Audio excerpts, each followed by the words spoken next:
नमस्कार दोस्तों। कहते हैं ना, जिंदगी हल्की महसूस होगी।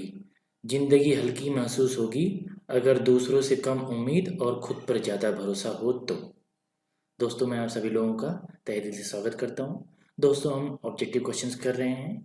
आज जो हमारा टॉपिक्स होगा, जिसमें हम ऑब्जेक्टिव क्वेश्चंस करेंगे, ओम्स लॉ, किरचॉफ लॉ और रजिस्टर से रिलेटेड क्वेश्चंस हम ऑब्जेक्टिव क्वेश्चन करेंगे। ये हमारा आज फोर्थ चैप्टर होगा, फोर्थ चैप्टर का फर्स्ट वीडियो। चलिए दोस्तों, स्टार्ट करते हैं। How many electrons are present there in the third shell of the copper atom. तांबे के परमाणु के तीसरे कक्ष में कितने इलेक्ट्रॉन होते हैं? दोस्तों, इसका जो सही जवाब होगा ऑप्शन सी। आइए मैं दिखाता हूँ कैसे कॉपर का जो है कि सिंबल क्या होता है और उसके जो सेल्स कैसे होते हैं इलेक्ट्रॉन में। देखिए, ये हमारा कॉपर होता है, इसका जो सिंबल होता है उसको हम Cu से दिखाते हैं कॉपर को। और इसमें जो इलेक्ट्रॉन का डिस्ट्रीब्यूशन होता है 2, 8, 18 और 1 के फॉर्म में। पहली जो रहती है हमारी सेल, उसमें 2 इलेक्ट्रॉन होते हैं, दूसरी सेल में 8 इलेक्ट्रॉन होते हैं, तीसरी सेल में 18 इलेक्ट्रॉन होते हैं और फोर्थ सेल में एक फ्री इलेक्ट्रॉन होता है। और जो कॉपर है उसका एटॉमिक नंबर 29 होता है। 29 को ही हम 2, 8, 18 और 1 में डिवाइड करते हैं। यहाँ पे हमारा क्वेश्चन पूछा हुआ था कि तीसरे कक्ष में कितने इलेक्ट्रॉन होते हैं। तीसरे कक्ष में दोस्तों 18 इलेक्ट्रॉन होते हैं। और दोस्तों बताऊं कि जो वायर्स होते हैं, जो हम अपने घरों में या फिर देखते हैं, जो वायरिंग वगैरह होती है, उसमें कॉपर वायर आप सुनते हो कि भाई हमने कॉपर वायर लगाया है। वो हल्का सा रेडिश कलर का होता है, लाल रंग का हल्का सा होता है, वही हम यूज़ करते हैं जब घर में वायरिंग वगैरह होती है, या फिर आप खुद करते होंगे तो देखते होंगे, या फिर करवाया होगा अपने घर में। तो दोस्तों, इसकी वजह आप सोचते होंगे सर कॉपर ही क्यों लेते हैं। इसका एक ही जवाब है कि कॉपर इसलिए लेते हैं। कॉपर सबसे बड़ी चीज़ होती है कि इसमें जो इलेक्ट्रिसिटी होती है स्मूथली फ्लो होती है, आराम से चलती है, क्योंकि एक ही इलेक्ट्रॉन होता है। और फोर्थ सेल में यहाँ पे है, इसका बहुत बड़ा रोल प्ले होता है, पहली बात। दूसरी चीज़, इसमें तान्यता होती है, इलास्टिसिटी होती है, जिससे कि अगर कभी अगर तार तनता है, जब हम खींचते हैं तो उससे क्या होता है, वो टूटता नहीं है, उसे रजिस्ट कर पाता है। और दूसरी जगह जो हमारे हाई टेंशन वायर जाते हैं, आप देखते होंगे बड़े बड़े जो ऊपर ऊपर से मोटे मोटे तार जाते हैं, वो भी कॉपर के ही बने होते हैं। तो क्या होता है, गर्मियों में बहुत ज़्यादा हीटअप होता है, बहुत ज़्यादा पावर उससे निकलती है, जो बोल्ट हाई वोल्टेज रहता है उससे, तो हीट होता है। लेकिन जब ठंडा होता है तब भी उसमें ज़्यादा डिफॉर्मेशन नहीं होता, ठंडा गर्म होकर मैनेज करता रहता है। बाकी दूसरे भी जितने भी मेटल्स हमारे हैं अच्छे कंडक्टर हो सकते हैं, जैसे गोल्ड ही होता है, अच्छा कंडक्टर होता है, उससे करंट बिल्कुल बिना रेजिस्टेंस के ही बहेगी। लेकिन आप सोने के बाद तार तार लगा देंगे तो लोग काट ले जाएंगे। कॉपर क्या सस्ता भी होता है, और जो केमिकल रिएक्शंस हो गए, जो इन्वायरमेंट से चीज़ें, उस पर ये झेल भी जाता है, इसलिए हम कॉपर यूज़ करते हैं। और अबेंडेंट मात्रा में मिलता भी हमें आसानी से। धरती में अगर आप जब खुदाई करते हैं तो कॉपर जो रॉ मटेरियल डायरेक्टली मिल जाता है, उससे आप थोड़ा बहुत रिफाइन करके वायर के फॉर्म में बना पाते हैं। चलिए दोस्तों, नेक्स्ट क्वेश्चन देखते हैं। Which is semi conductor material, अर्धचालक पदार्थ कौन सा है? ये पूछ रहे सेमी कंडक्टर मटेरियल के। देखिए, हमारे पास 3 तरह के मटेरियल होते हैं। सेमी कंडक्टर, सेमी कंडक्टर होता है, अभी अभी हमने पढ़ा कंडक्टर के बारे में, कॉपर कंडक्टर ही पढ़ रहे थे जो कि धारा को कंडक्ट करेगा। सेमी कंडक्टर जो रहेगा वो मतलब कि प्योर कंडक्टर नहीं रहता, थोड़ा उसमें कंडक्टिविटी कम रहती है कंडक्टर के। और इंसुलेटर, इससे क्या है कि धारा बहेगी नहीं। तो इंसुलेटर में आपका वुड हो गया, लकड़ी हो गई, प्लास्टिक हो गया, इससे धारा नहीं बहती है। ठीक है, इसमें हाईएस्ट रेजिस्टेंस होता है। सेमी कंडक्टर जो ज़्यादा यूज़ होते हैं वो जर्मेनियम होता है और सिलिकॉन होता है। इनको हम देखेंगे तो यहाँ पे ऑप्शन डी सही हो जाएगा, जर्मेनियम इसका होगा। और दोस्तों, अगर आप और इसमें देखेंगे जर्मेनियम होता कैसे, जर्मेनियम अगर आप रॉ मटेरियल देखेंगे तो कुछ इस फॉर्म से चट्टानी फॉर्म में रहता है। और इसका जो है कि अगर आप देखेंगे एटॉमिक नंबर इसकी 32 होती है, 32 होती है। और इसका जो फॉर्मेट होता है, डिस्ट्रीब्यूशन होता है सेल में, 2 इलेक्ट्रॉन, 8 इलेक्ट्रॉन, 18, 4, कुछ इस प्रकार से होता है। 2, 8, 18, 18, 32, 32, कुछ इस प्रकार से इलेक्ट्रॉनिक डिवीज़न होता है। आप पढ़े होंगे उसमें केमिस्ट्री में। और जर्मेनियम का सिंबल Ge होता है। और इसके जो बाहरी कक्षा होता है उसमें 4 इलेक्ट्रॉन होते हैं। और अगर मैं सिलिकॉन का नाम ले रहा था, सिलिकॉन का जो होता है एटॉमिक नंबर सिलिकॉन का 14 होता है, 14 होता है। अगर आप इसको इस तरह दिखाएं, ऐसा ही यहाँ पे लिख देंगे। इसका जो पहला एक सेल ये हो गई, दूसरी सेल ये हो गई, अच्छा नहीं बनी है सेल लेकिन बनाने की कोशिश कर रहा हूँ, और थर्ड सेल इस तरह हो गई, बिल्कुल हमारी कट नहीं होना, सिंपल होने, थर्ड सेल इस तरह हो गई। तो जो हमारी पहली सेल होती है उसमें 2 इलेक्ट्रॉन होते हैं, मैंने यहाँ पे एक इलेक्ट्रॉन यहाँ पे कर दिया। दूसरे में 8 होंगे इस तरह करके, 5 6 7, सिस्टमेटिक नहीं बना है, इसको हम इस तरह ब्रेक कर सकते हैं ना, 2 8 4, 10 4 14 हो जाएगा। और आखिरी में 4 होते हैं, इसमें भी 4 फ्री इलेक्ट्रॉन होते हैं। बस यही दिखाना था कि इसके भी आउटर कक्षा में 4 है, जैसे कि जर्मेनियम होता है। तो दोनों सिमिलर होते हैं, दोनों सेमीकंडक्टर मटेरियल होते हैं। यहाँ पे क्वेश्चन इस तरह पूछ सकता था, जर्मेनियम ना देके सिलिकॉन ऑप्शन में दे देता, इसलिए मैंने सिलिकॉन का किया, ध्यान दीजिएगा। और बाकी जो अभी मैं बता रहा था कि मेटल में क्या होता है कि हम ये जानना चाहते हैं कि मेटल अच्छा कंडक्टर क्यों होता है। देखिए ये कहते हैं फील्ड होता है, इसे हम कहते हैं बैलेंस बैंड बोलते हैं, बैलेंस बैंड बोलते हैं। आप पढ़ेंगे आगे चल के क्लासेस में तो उसमें आपको मिलेगा। और इसे बोलते हैं कंडक्शन बैंड, 2 यहाँ पे बैंड दिए हुए हैं, ठीक है। क्या होता है कि जब मेटल हमारा रहता है उसमें बैलेंस बैंड और कंडक्शन बैंड आपस में ओवरलैप कर रहे होते हैं। जैसे कि आपके पड़ोसी से बाउंड्री ओवरलैप होती है, इस साइड से उस साइड जा पाते हैं, आप इधर से उधर ईजिली दे पाते हैं। तो ये पड़ोसी जो होता है हमारा, जो बैलेंस बैंड होता है, अगर यहाँ से इलेक्ट्रॉन एक उठेगा, एक इलेक्ट्रॉन यहाँ से उठेगा और बैलेंस बैंड में चला जाएगा, तब जाके कंडक्टिविटी होती है। तो इसमें मेटल में आसानी से हो जाती है। अगर यहाँ पे देख लिए जो सेमीकंडक्टर है, इसमें इलेक्ट्रॉन यहाँ है, यहाँ जाने के लिए इसे थोड़ा सा ऊर्जा चाहिए होगी, कंडक्शन बैंड में जाने के लिए थोड़ी सी ऊर्जा चाहिए होती है, तो सेमीकंडक्टर होता है। इसमें थोड़ा सा गैप होता है, थोड़ी सी रुकावट आती है, बाधा आता है। जबकि इंसुलेटर जो वुड वगैरह लकड़ियाँ होती हैं, यहाँ से इलेक्ट्रॉन को यहाँ जाने में बहुत मेहनत करनी पड़ती है, बहुत ईजी जाता नहीं है, बहुत रेयर केसेस में जाता है। और यहाँ पे थोड़ी सी फोर्स लगा के आप कर सकते हैं। नेक्स्ट क्वेश्चन देखते हैं, what is the indication of neon polarity indicator use for checking AC supply. Neon द्रव्यता संकेतक का एसी आपूर्ति जाते समय संकेत क्या होता है।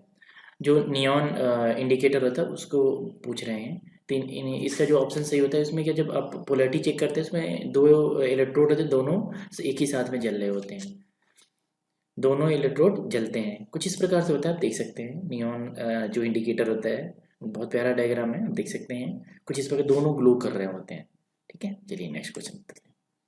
Calculate the electrical energy in unit consumed by 500 watt lamp for 5 hour. 500 watt के लैम्प को 5 घंटे जलाने पर विद्युत ऊर्जा की खपत को यूनिट में निकालिए। जो घरों में आती है, जैसे बिल हमारे यहाँ आती है कि आपके भाई 100 यूनिट आपने इलेक्ट्रिसिटी यूज़ की, आपने 150 यूनिट इलेक्ट्रिसिटी यूज़ की, और जो जो हमारी स्टेट गवर्नमेंट होती है वो डिसाइड करती है कि 1 यूनिट की कितने रुपीज़ हमें पे करने हैं। 4 रुपीज़ होती है, 5 रुपीज़, 6 रुपीज़, डिपेंड करता है स्टेट गवर्नमेंट के रूल्स रेगुलेशन पे।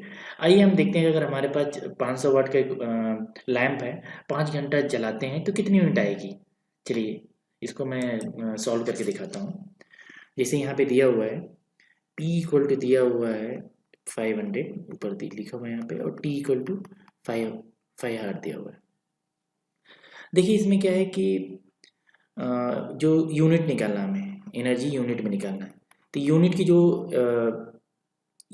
होती है, यूनिट होती है, इकाई होती है किलो वाट हार लिखते हैं, इस तरह से इसकी यूनिट होती है।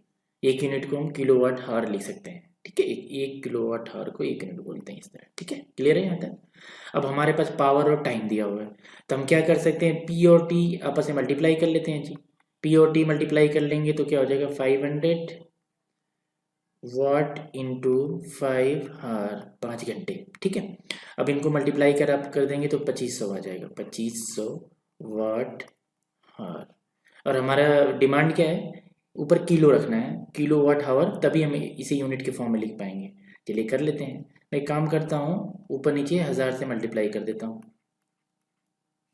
कर दिया। बहुत इंपॉर्टेंट है, यूज़ होता है घरों में, जो बिल आती है इसी फॉर्मूले से आती है। और आप जान सकते हैं कि 1000 को हम लिख सकते हैं 1 किलो के लिखाते हैं, इसे के को किलो बोलते हैं, ठीक है, ध्यान रखिएगा। तो हमें यहाँ पे क्या कर सकते हैं, इससे एक कट जाएगा, 2 इससे एक कट गया, इससे 2 जीरो से 2 जीरो काट दिया, और फिर 10 से 25 में भाग दे देंगे तो आ जाएगा 2.5 और इंटू 1000 इंटू वॉट इंटू हार। ठीक है, ये मत कहिए सर 100 1000 से 1000 काट देना चाहिए था आपको।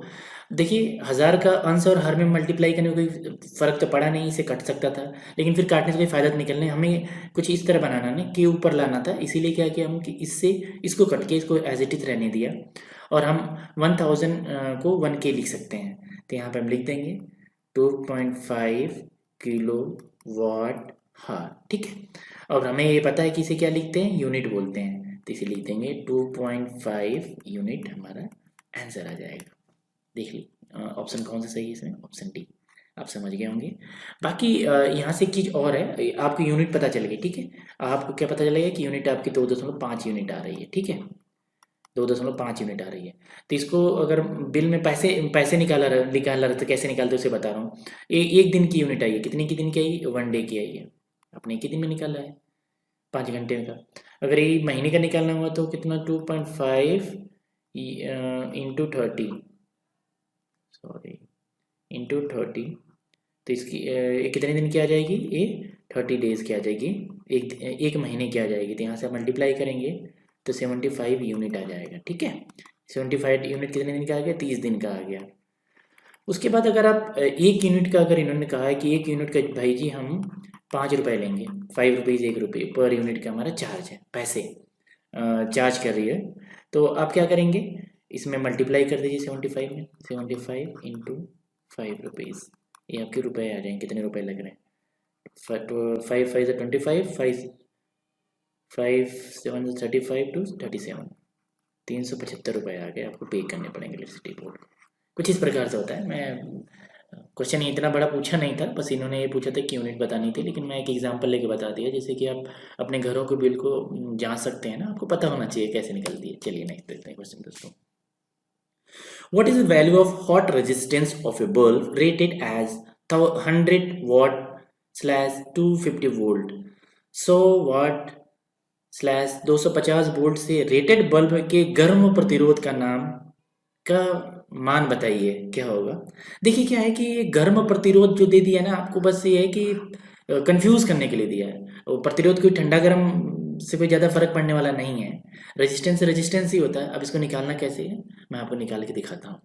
देखिए हमारे पास क्या दिया है, यहाँ पे हमें पावर दे दिया है, पावर की वैल्यू दे दिया हमें 100 वाट दिया है, ठीक गुड, और वोल्टेज 250 दिया। हमें क्या निकालना है, यहाँ से आर निकालना है, रेजिस्टेंस निकालना है। देखिए दोस्त यहाँ पे क्या है कि हम जानते हैं P इक्वल टू होता है V इंटू आई, पावर बोलते हैं।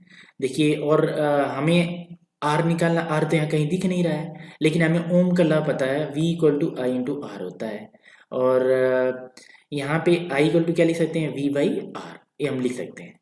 आप देख सकते हैं यहाँ से, यहाँ पे उस वैल्यू को आई की जगह हम V बाई आर रख देते हैं। सर बोलेंगे सर आप ये क्यों किए, देखिए क्योंकि हमारे पास आई पता नहीं था, हमें V पता है।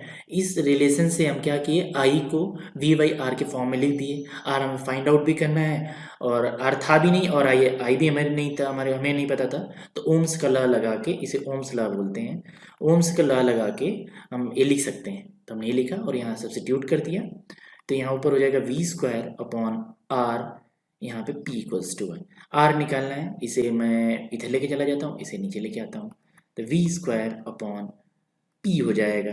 ये यहाँ चला गया और यहाँ आ गया, त्रिया गुणा कर लिया हमने। अब वैल्यू रख लेते हैं, V की वैल्यू कितनी है, 250 है, स्क्वायर मतलब 2 बार लिख देते हैं, कोई दिक्कत नहीं। और नीचे 100 लिखना है क्योंकि वाट की वैल्यू दिया हुआ है, 100 वाट दिया हुआ पावर का। इस जीरो से ये जीरो गया, इस जीरो से ये जीरो गया, तो यहाँ से 25 गुणे 25 जब हम करेंगे तो इसकी वैल्यू आएगी, आपको पता होगा स्क्वायर होता है 625 ओम आ जाएगी रेजिस्टेंस की वैल्यू। ये हॉट वायर है, हॉट रेजिस्टेंस है, इसकी वैल्यू 625 आ जाएगी।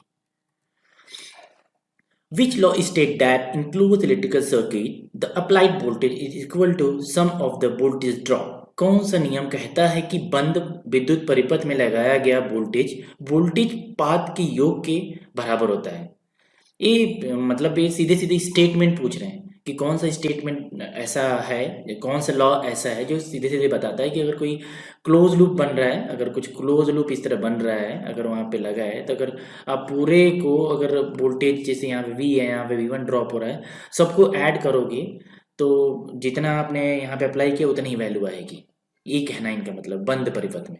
चलिए मैं दिखाता हूँ कौन सा लॉ है। और जो लॉ होता है इसे हम बोलते हैं इस तरह से, क्लोज लूप होल होता है, इसे इसे केवीएल बोलते हैं, केवीएल। इसका हो जाए किरचॉफ वोल्टेज लॉ होता है। और ऑप्शन यहाँ पे दो सही, डी सही होगा। इसे ये भी बोल सकते हैं किरचॉफ सेकेंड लॉ बोलते हैं। फर्स्ट लॉ जो होता है करंट लॉ होता है, सेकेंड लॉ होता है वोल्टेज लॉ होता है। Kirchhoff current law, Kirchhoff voltage law. जो वोल्टेज लॉ है एक लूप में लगता है, जो यहाँ पे इन्होंने पूछा था, और मैं इस पर डिटेल बारीकी से देखता हूँ। देखिए यहाँ पे क्या है कि आपने यहाँ पे वोल्टेज लगाया, यहाँ पे मान लीजिए एक रजिस्टर रहा होगा, इन्होंने दिखाया नहीं, मैं दिखा देता हूँ। रजिस्टर इस तरह रहा होगा, जब धारा बहेगी इससे, वोल्टेज आपने अप्लाई किया है, जब आई यहाँ से जाएगी, जब आई इधर से जाएगी, जब आर से होके निकलेगी, यहाँ पे R1 ले लीजिए, R2 ले लीजिए, R3, जब आर से होके जाएगी तो यहाँ वोल्टेज ड्रॉप होगा। तो इनका सिंपल सा कहना था। और एक चीज़ मैं आपको दिखा दे रहा हूँ, मैं पूरे इस चैप्टर में कन्वेंशन यूज़ करूँगा, आप तो जानते ही होंगे। इसे माइनस बोलते हैं, इसे प्लस बोलते हैं। बैटरी की पोलरिटीज, जो बड़ी वाली डंडी होती है उसे हमेशा प्लस लेते हैं, और छोटी वाली जो डंडी होती है बैटरी की, उसे माइनस लेते हैं। और एक किस चीज़ को दिखाने के लिए ऐसी डंडी लेते हैं, ये जब डीसी वोल्टेज सप्लाई होता है, डीसी वोल्टेज सप्लाई रहता है, उस कंडीशन में ये हम लेते हैं। ठीक है, मतलब सोर्स जो रहेगा डीसी है, ठीक है, बैटरी वोटरी लगी है, तब ऐसी कंडीशन। अगर यही एसी होगा, एसी होता तो इसे हम इस तरह दिखाते हैं, इस तरह दिखाते हैं, वी दिखाते हैं। ठीक है, फेजर होता है, एक ध्यान देने वाली बात है। जब यहाँ से चलेगी तो हम मान लेंगे कि जो पहले इस तरह प्लस माइनस इस तरह चलता रहता है, दूसरे टर्म में माइनस रहेगा, यहाँ प्लस रहेगा, माइनस, इस तरह वोल्टेज ड्रॉप रहता है। आप इधर से इस लूप में अगर आप वो लगाएंगे, केवीएल लगाएंगे जो अभी इन्होंने बोला था, तो कुछ इस प्रकार से होगा। इसको आप यहाँ से शुरू करिए, -V plus V1 plus V2 plus V3 equals to 0। यही कहने का इनका मतलब था। मतलब यहाँ पे देखिए, जब यहाँ से मैंने पहले स्टार्ट किया तो माइनस है, इसलिए माइनस लिख लिया यहाँ पे।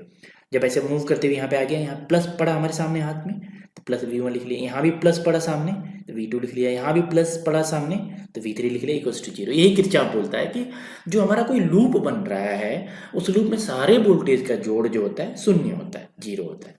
अभी काम क्या करता हूँ, इसको V को उधर लेके चला जाता हूँ, तो V इक्वल्स टू हो जाएगा V1 plus V2 plus V3।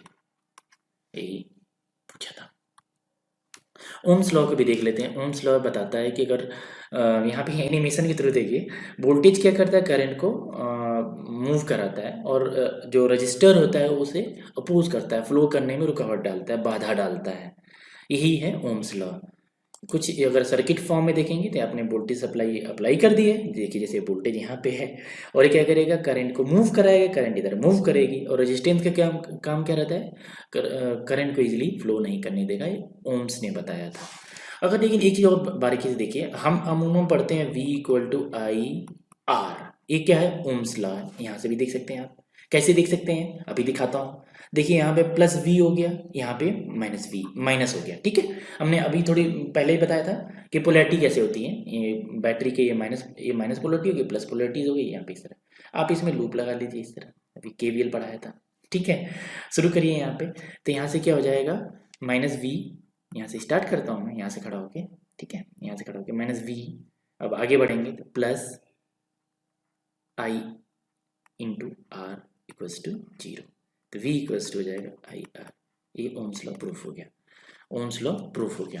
लेकिन एक चीज़ और है, अगर आप रिसर्च में बिल्कुल घुसेंगे इसके, तो एक चीज़ और, एक प्रॉपर्टी और इसकी होती है। पहले लेकिन आई आया था, उसके डायरेक्टली प्रोपोर्शनल V था। आई से V आया था, जिसे कहते हैं ना अंडा आए कि मुर्गी पहले आया, तो पहले अंडा आया मुर्गी उसमें, लेकिन उसका तो हमें पता नहीं, लेकिन हमें ये पता है, ओम्स लॉ में पता है। अगर रिसर्च में करेंगे, आप रिसर्च में जाएंगे तो पहले धारा आती है, उसके बाद वोल्टेज आता है, ये ध्यान रखिएगा। इस पे क्वेश्चन कभी कभार आते हैं, ये काफ़ी हाई लेवल की बात है, आप इतना बस ध्यान रखिए, V equal to I R होता है। अगर लॉ ऑफ रेजिस्टेंस, जो अगला ऑप्शन था उसमें, लॉ ऑफ रेजिस्टेंस का मतलब ये होता है कि अगर कोई कंडक्टर है, इस तरह कंडक्टर है, तो उसकी रेजिस्टिविटी होगी प्रतिरोधकता होती है उस पर्टिकुलर जो मेटल रहेगा उसकी खुद की रहती है। और लेंथ यहाँ पे ले लो आप, उसका जो क्रॉस सेक्शन एरिया है यहाँ पे आपने ए ले लिया, तो जो रेजिस्टेंस आता है निकाला गया था R equal to rho L by A, और इसकी जो यूनिट होती है ओम होती है, और रेजिस्टेंस को इस प्रकार दिखाते हैं।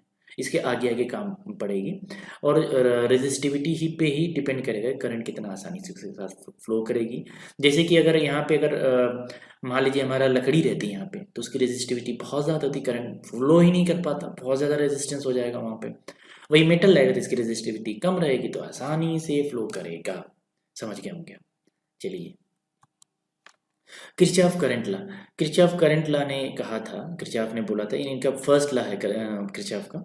इसे करंट लॉ भी बोलते हैं, इसे केसीएल बोलते हैं, केसीएल भी बोलते हैं, केसीएल। इसका क्या, इसे नोडल लॉ भी बोलते हैं, नोडल लॉ। क्यों बोलते हैं अभी दिखा दूंगा मैं। देखिए ये नोड है यहाँ पे, ठीक है, यहाँ पे एक करंट आ रही है, ये भी करंट आ रही है, यहाँ से करंट जा रही है, ये करंट जा रही है यहाँ से। तो इसमें कहा जाता है आने वाली करंट जितनी भी होती हैं उनका योग जाने वाली करंट के बराबर होता है।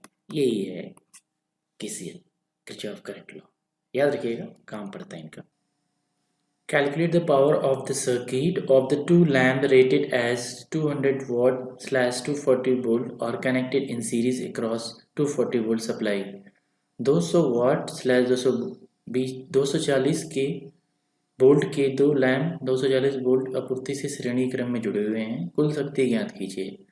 मतलब कुछ कंडीशन इस तरह से है, दो लैम्प दिए हुए हैं, उनकी रेटिंग दे रखी है, उनको कह दिया है कि ये सीरीज में जुड़े हुए हैं बैटरी से, ठीक है।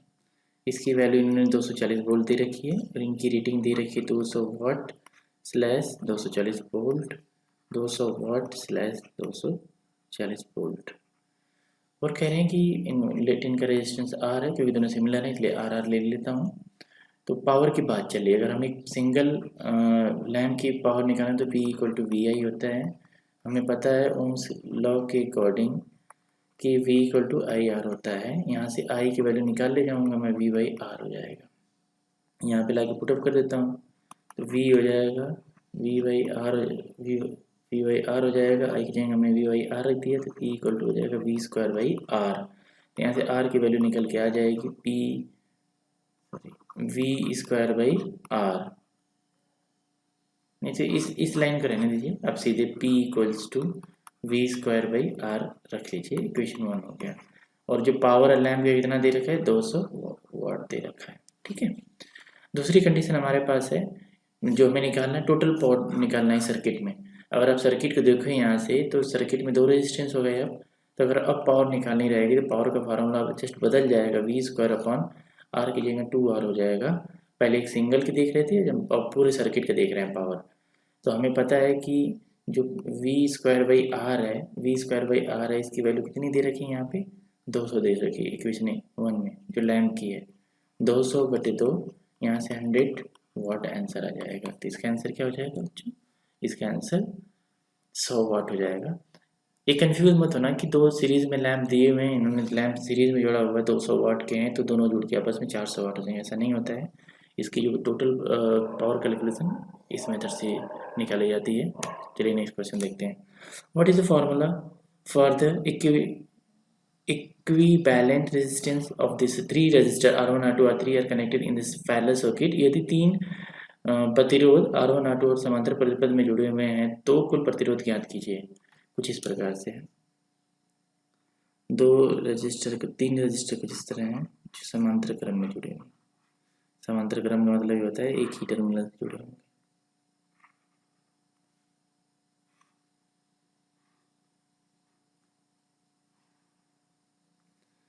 यहाँ से टर्मिनल यहाँ जुड़ा होगा, यहाँ पे बैटरी अपने V लगा दी, V बैटरी होगी प्लस माइनस, और यहाँ से I करंट आ रही है। I तीन पार्ट में ब्रेक होगी, उनकी वैल्यू R1 R2, क्योंकि रेजिस्टेंस की वैल्यू अलग अलग, इसीलिए करंट अलग अलग बटेंगी। यहाँ पे नोड पे आके, यहाँ पे नोड A मान लेता हूँ, इसे B मान लेता हूँ, तो हमें पता है कि नोड ए और बी के बीच में जो वोल्टेज होगा सेम होगा, समांतर क्रम में वोल्टेज सेम होता है। हमें पता है किरचॉफ करंट लॉज बताता है कि किसी नोड पे आने वाली सारी करंट जाने वाली सारी करंट के बराबर होती हैं, ये हमने जाना है।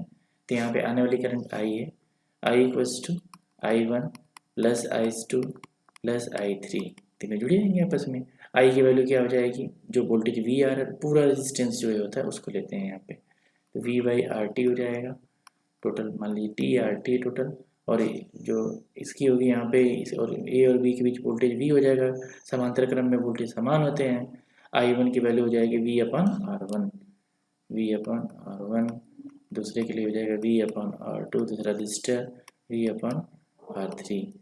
अगर आप यहाँ से कैलकुलेट करेंगे तो वी अपॉन आर टी हो जाएगा और यहाँ से वी कॉमन हो जाएगा, तो 1 upon R one plus 1 upon R two plus 1 upon R three हो जाएगा। यहाँ से वी कट गया, तो यहाँ से आर टी लिखेंगे तो सिंपल सी बात है, आर टी अगर सिंपल एक निकालना चाहें तो इसकी वैल्यू हो जाएगी 1 upon R one plus 1 upon R two plus 1 upon R three, ये वैल्यूज आ जाएंगी इसकी। आप यहाँ देख सकते हैं इसका ऑप्शन डी सही हो जाएगा, यही दिया हुआ है। अगर यहीं पे लेट हमारे 2 रजिस्टर होते, 3 नहीं होते, तो जो आर टी है इसकी वैल्यू क्या हो जाती, मैं लेट लेके चल रहा हूँ, आर टी इक्वल टू जाएगा 1 upon R one plus 1 upon R two. अगर ये सिंप्लीफाई करेंगे तो आर टी इक्वल टू हो जाता है, अगर 2 रहते तो R one into R two upon R one plus R two. यहाँ पे जब आप लसर लेके एलसीएम लेके इसे सिंप्लीफाई करेंगे तो ये निकल के आता है 2 के लिए, मैक्सिमम हम यूज़ करते हैं इसे। What is the reading of the ohm meter across R2 resistor, ohm meter का पाठ्यक्रम खुले हुए R2 प्रतिरोध पर क्या होगा।